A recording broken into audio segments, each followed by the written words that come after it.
इस लहसुन प्याज को जीवन भर के लिए छोड़ दो, घर में खरीद के ही नहीं लाओगे, तब भी आपको कोई परेशानी होने वाली नहीं है। किसी ने पूछा महाराज इसे खाना क्यों नहीं चाहिए? अब इस पर बड़े बड़े ज्ञानियों की चर्चाएं हैं, अब गूगल करो तो जाने कौन कौन सा ज्ञान आता है। जो मैं समझता हूं, मैं अपनी बात बता रहा हूं। लहसुन प्याज ही एक ऐसा चीज है, अगर यह नहीं हो तो पूरे संसार में जीव हत्या नहीं हो सकती, हो कभी नहीं हो सकती। एकमात्र लहसुन प्याज के कारण दुनिया के जीवों की हत्या होती है और उससे उत्पन्न जो मांस उसको पकाया जाता है, बिना लहसुन प्याज की उसकी गंध जा ही नहीं सकती है। बिना लहसुन प्याज डाले वो कभी कोई उसे खा ही नहीं सकता है। वो तो निकृष्ट कोई पशु ही हो जो कच्चा मांस खा जाए, मैं नहीं जानता, परंतु एक लहसुन प्याज के सहयोग से ही हम किसी जीव को मारकर उसके मांस को पका करके खाते हैं। संसार के मानवों की यह स्थिति है। इसलिए जो उसमें विशेष करके उपयोग होता है उस चीज का परित्याग कर देना चाहिए।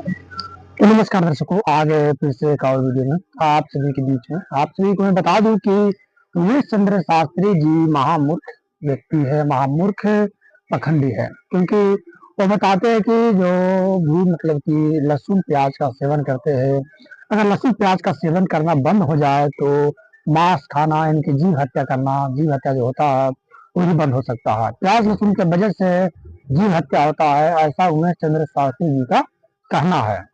तो इस तरह का जो कि बहुत सारे पखंडी हमें देखने को मिलता है और बहुत सारे अपने प्रवचनों में इस तरह का भाषण देते हैं और अपना जो कि बेहुदा ज्ञान जो होता है वो जनता का आगे प्रस्तुत करके जनता को ये समझते हैं जैसे मूर्ख है, जो भी मतलब कहते हैं तो ये लोग मंदिर मानेंगे। मैं अपने आप से बताऊं कि सभी लोग ऐसे नहीं होते हैं, मैं तो बिल्कुल भी ऐसा नहीं हूँ।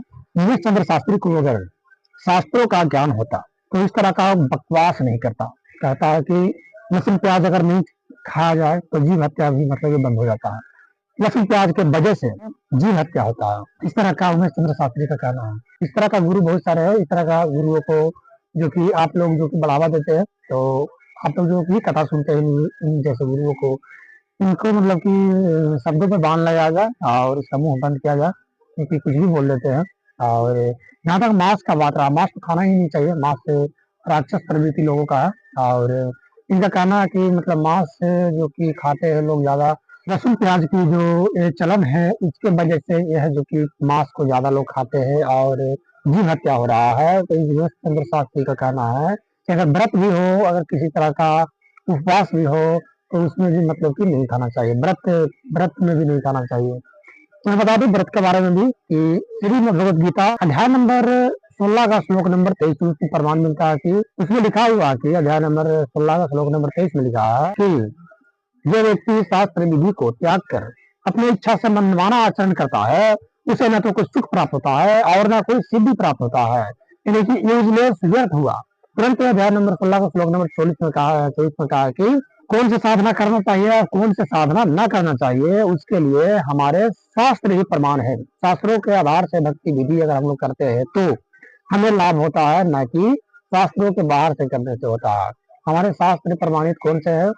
श्रीमद् भगवद गीता और 4 वेद, एक है सूक्ष्म वेद। इन सभी जो कि प्रमाणित ज्ञान सभी, इन सभी से अगर लोग देते हैं तो मतलब ये प्रमाणित ज्ञान है कि आप शाकाहारी हैं, आप मानव हैं। भगवान ने आपको जिस प्रकार का ढांचा दिया है वो एकदम शाकाहारी भोजन करने के लिए दिया है, सद्विचार करने का बुद्धि दी है, अच्छा विचार करने के लिए विवेक दिया है और अच्छा संकल्प करने के लिए मन दिया है। अब इसको विपरीत स्थितियों में नहीं लगाना। इसलिए हमेशा के लिए अगर छूट जाए तो बहुत अच्छी बात है, और अगर नहीं छूट सकती है तो कम से कम पवित्र तिथियों में तो इसका त्याग कर ही देना चाहिए। एकादशी है, प्रदोष है, अमावस्या है, पूर्णिमा है, सोमवार है, कोई मंगलवार का व्रत रहता है अथवा किसी भी वार का कोई व्रत रहे तो उस घर में सब छोड़ दे तो अच्छा है। और कार्तिक है, मार्गशीर्ष है, आपका ये महीना है श्रावण का, आप इसमें कोई एक नियम बनाइए। व्रत का अर्थ होता है नियम। आपने अपने जीवन में यदि कोई नियम नहीं बनाया तो वो व्रत का, उपवास का कोई फल नहीं होता है। बोले हम महाराज व्रत है, अब बताइए ये व्रत है, व्रत आया किस लिए? व्रत इसलिए आया कि 15 दिन में जो आपने अचड़े कचड़े खाए वो सब कुछ 15 दिन में एक बार सब पेट को पूरी तरह खाली रखिए। अगर आप नहीं बिना खाए रह सकते तो थोड़ा आहार लीजिए, संतुलित आहार लीजिए, परंतु ऐसा नहीं है। मैं इसलिए कह रहा हूँ कि हमारे सामने वो थाली आती है, हर घर में आती है, हम तो देखते हैं और हम कोई मना थोड़ी करते हैं, हम भी खाते हैं, हम भी आपके साथ बने हुए हैं। चिंता मत करिए कि हम कोई अलग से चल रहे हैं, हम वही बात कर रहे हैं जो हम कर चुके हैं। अभी पखंडियों गुरुओं का जो कि बाढ़ सा आ चुका है, इन बाढ़ों में ऐसे मतलब कि बहते हुए आते हैं और किनारा धर के रुक जाते हैं और जनता को ज्ञान सुनाने लगते हैं कि इस तरह से मतलब कि भक्ति करना चाहिए, इस तरह से हम लोगों को रहना चाहिए। और अलग-अलग भगवानों की भक्ति बताकर वो लोग मतलब बताते हैं कि हम शास्त्रों के आधार से ज्ञान बता रहे हैं। आज तुम मेरे चैनल पर नए हो तो चैनल को जरूर सब्सक्राइब करें, बेल आइकन को प्रेस करके ऑल पे करते, जिससे मैं जो भी वीडियो डालूँ उसका नोटिफिकेशन आपके पास सबसे पहले पहुंच सके।